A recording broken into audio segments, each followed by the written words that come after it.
So these days, very rightfully, people are vigilant for animal abuse. This is a horse channel, and typically I'm thinking of horse abuse. In days gone by, the approach may not have been as sophisticated, but sometimes when someone did respond, it was very direct and very dramatic. So this was an old school response to animal abuse. This happened when I was probably 18, 19 years old. My dad was a very skilled bird dog trainer and handler. And we used to put on field trials at our farm, and people would come and compete. And there was one fella came, he had a very nice dog. He was not very skilled, and the dog was just on the edge of doing good things again and again, and then the dog would spring a leak. He'd flush a bird and chase it, or he would break when the gun fired. Again and again this would happen.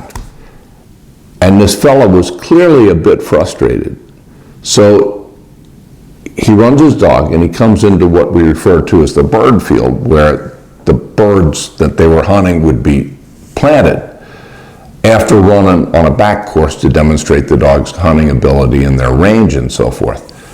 So this dog is in there, and he had an outstanding back course. He has a find in the bird field, it's clean. He has a second find, locks up on point, fella goes in, and he kicks a bird up, and then things came apart. The dog chased the bird. Now back where the spectators stood were a number of people watching the dogs work in the bird field, because it was the best place to spectate if you weren't on horseback. Among them was an old first-generation German, probably in his 60s. His name was Harold. Harold was about, 5'6", not a big man, but he was built like an anvil. And he loved dogs, and he had a breeding program that really made an impact on the breed that was involved, and was very well regarded, very soft-spoken, an old country, old school gentleman. Sort of an aristocrat, really. So this situation comes up, and Harold is standing off to my right. The dog is chasing the bird, has lost its chance of even placing, went from winning a major stake to not even placing and being an embarrassment. And the owner runs the dog down, and from his belt he pulls a chain that he had used to lead the dog, and he begins to flail at this dog hard. Now the field trial judges were there on their horses, and they're just dumbstruck. What in the hell is going on here? Because that didn't happen. All the years I went to bird dog trials with my father, I virtually never saw anybody abuse a dog or beat a dog. They were startled. And I was sitting there, I was sitting on one horse holding two others, and I had brought in, they were handlers' horses that needed to come in when they worked the bird field on foot. So I didn't know what I could have done, but I sure wasn't going to get it done with three horses in hand.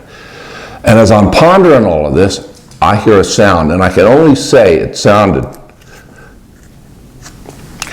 like the roar of a lion off to my right, and there was quiet, short German Harold.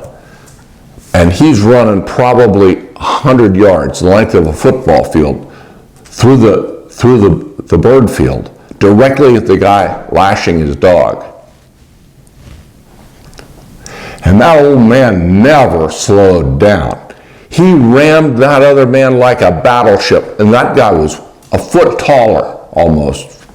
He was over 6 feet, he was a big man. He didn't stand a chance. The whole time Harold was going out through the field, he was just roaring like a lion. He hit that guy and knocked him over, ran right over top of him, and somehow stripped that chain out of his hand, then went, gathered up the dog, put the chain on, and led it back. And meanwhile, the judges had finally gathered their wits. They slowed the guy down. They sort of took him in hand. Harold was taken off with the dog, and he came back, And he was the same man he was before this happened. He was quiet, he was soft-spoken, he just waited there for the authorities at the bird dog trial to decide what was going to happen. And ultimately, there was a hearing, and this fella was properly suspended, and he was genuinely contrite, although there's not much in the way of excuses for that kind of behavior. And all of that administrative stuff is how we deal with things now. Somebody does something wrong, you don't take justice in your own hands. You have a hearing, you suspend them, you give them punishment. But in the back of my mind, I will always hear Harold roaring like a lion and running through that field. And I think it would be a better world if, when we see something going on that shouldn't be going on, we could roar like a lion, like that old man did. Take matters in our own hands and set them straight. That's not how we do things these days. Probably wouldn't be the right thing on reflection. But I'll never forget the day short, German, gentlemanly Harold roared like a lion and put things right.